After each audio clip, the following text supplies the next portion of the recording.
ఏం పేరు ఎక్కడ నుండి వచ్చారు? నా పేరు గంగయ్య, ఎరకల సంఘం అధ్యక్షుడిని, జగన్నాథం గంగయ్య, ఎరకల నాంచారం బస్తీ, సరూనగర్ మండలం, రంగారెడ్డి జిల్లా. అయితే ఇక్కడ మన డబుల్ బెడ్రూమ్ ఎక్కడంటే బండ్లగూడ పోయి రూట్లో ఎరకల నాంచారం బస్తీ ఉంటుంది.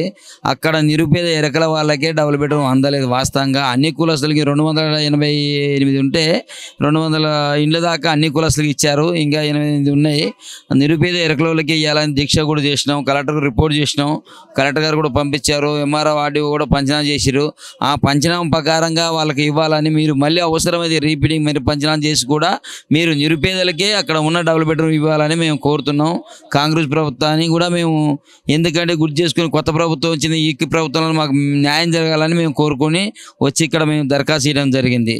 ఎందుకు ఇవ్వలేదు అంటారు? అంటే మీరు నిరుపేదలు అంటారు. ఎందుకు ఇవ్వలేదంటే ఇప్పుడు పార్టీలలో ఎట్టుంటుంది, వాళ్ళ వర్గానికి ఇచ్చుకుంటారు. మరి ఆపోజిట్ పార్టీ అంటే ఎవరైనా ఇస్తారా? ఇవ్వలేదు. మేము కొద్దిగా కాంగ్రెస్ ఇటు తిరిగే వాళ్ళం, కాంగ్రెస్ ఉండేవాళ్ళం అని తెలిసి మమ్మల్ని కొద్దిగా ఇబ్బందులు పాలయ్యి మాకు ఇవ్వకుండా వాళ్ళ అనుశీసులకి వాళ్ళకే ఇచ్చుకున్నారు. కానీ మాకైతే న్యాయం జరగలేదు. అక్కడ ఉన్న ఎరకల వాళ్ళకైతే న్యాయం జరగలేదు. చాలా వరకు పావుల ఉన్నది ఎరకల నాంచారం బస్తీ, వేరే బస్తీ చేద్దామని చూస్తున్నారు. అలా చేయకుండా ఉన్న ఎరకల వాళ్ళకి, అక్కడ నిరుపేద వాళ్ళకి ఎంక్వైరీ చేసి ఇవ్వమని నేను కోరుతున్నా. ఎందుకంటే మరీ నిరుపేదలు ఉన్నారు ఆడ. అందులో ఎంక్వైరీ ఆల్రెడీ పంచనామా చేసిరు. ఎంఆర్ఓ ఆర్డీఓ పంచనామా చేసిరు. కలెక్టర్ లెటర్ పెట్టుకున్నాం. చాలా మేము తిరిగి కాళ్ళు సమసిపోయినాం. అధికారుల చుట్టూ తిరిగినాం, రెవెన్యూ డిపార్ట్మెంట్ చుట్టూ తిరిగినాం.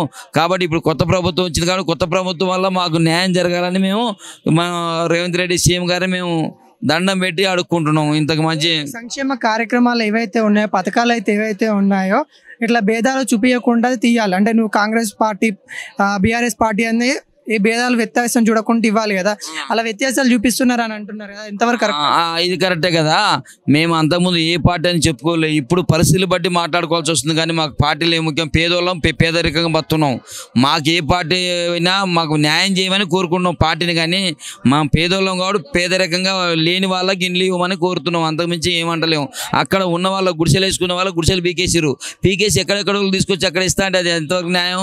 అది వద్దనే మేము దీక్ష చేసినాం. 15-16 రోజులు దీక్ష చేయడం జరిగింది. ఆడ గోల అయింది, పేపర్లు అన్నీ అయింది, అన్ని రకాలుగా అయినాయి. ఎంఆర్ఓ కూడా రిపోర్ట్ ఇచ్చిండు. పంచనామా చేసి ఆర్డీఓ ఎంఆర్ఓ వాళ్ళందరూ చూసిరు. కలెక్టర్ కూడా మేము దరఖాస్తు చేసుకున్నాం. ఆ తర్వాత కోర్టు కూడా పోయాం. మేము హైకోర్టు కూడా దరఖాస్తు చేసుకున్నాం. ఇన్ని ఇబ్బందుల్లో ఉన్నాం. ప్రభుత్వం మా మీద దయ ఉంచి మాకు మేలు చేయమని కోరుతున్నాం.